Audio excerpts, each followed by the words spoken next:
मच्छर के लार्वा से बहुत सारे मच्छर पैदा हो जाते हैं। तो उस लार्वा को खत्म करने के लिए आपने बहुत अच्छी तरकीब बताई है कि आपके यहाँ जो मोटरसाइकिल स्कूटर का जला हुआ ऑयल होता है, उस ऑयल को उसमें थोड़ा सा डाल दें तो ऊपर एक लेयर बन जाएगी, परत बन जाएगी। उस परत के कारण सारे लार्वा मर जाएंगे, पनप नहीं पाएंगे, उनका जीवन समाप्त हो जाएगा, तो मच्छर फैलेंगे नहीं।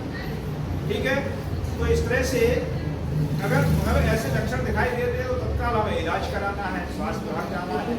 क्लोरोक्विन की गोली देते हैं, वो उसका निश्चित कोर्स होता है 3 दिन या 7 दिन का। वो यदि आप दवाई ले लेते हैं तो मलेरिया से आप मुक्त हो जाएंगे, बीमारी से ठीक हो जाएंगे। और नहीं तो अगर इलाज नहीं कराया, 6-7 दिन निकल जाते हैं तो मलेरिया से मौत भी हो जाती है। आपको मालूम है मलेरिया से मर जाते हैं, डेथ होती है, बहुत सारी डेथ हुई है। मलेरिया सीधा फिर अंदर इतना बुखार फैल जाता है, उसको ठीक करना मस्तिष्क तक पहुंच जाता है, मुश्किल हो जाता है। तो हमें मच्छर को पनपने नहीं देना है। जहाँ भी मच्छर हो उनको मारने का प्रयास करना, उनको भगाने का प्रयास करना है। उसके लिए आजकल बहुत सारी चीज़ें बाजार में प्राप्त मिलती हैं, टिक्की आती हैं, उनको आप जो है कुछ पेपर आते हैं उनको जला करके आप जो है धीरे से मच्छर भाग जाते हैं।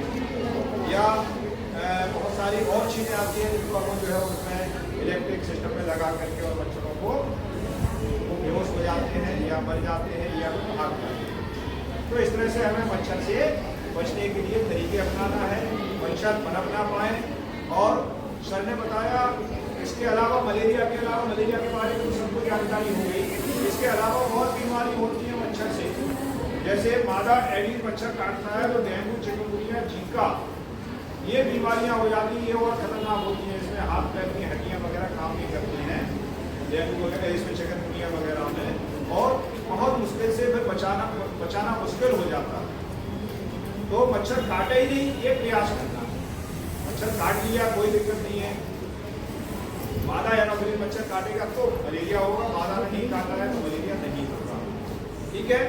अच्छा, सर ने जैसे अभी बताया कि एडीज मच्छर कौन से काटता है, उसके